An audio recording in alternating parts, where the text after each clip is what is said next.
July 4th revelers will have more time to shoot off fireworks next month, but Sioux City leaders are sharing concerns over the state-mandated expansion of hours.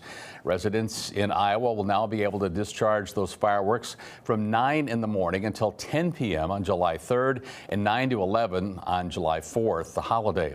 Sioux City Police telling us that residents in the city have complained about firework use in recent years.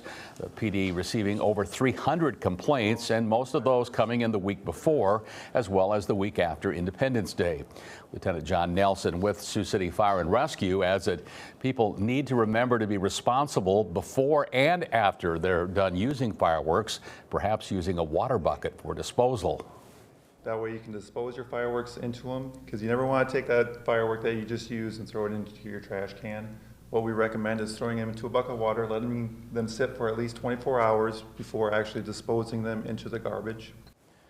Officials also are reminding folks that you can only set off fireworks on private property and that nobody under 18 is allowed to use fireworks at any time.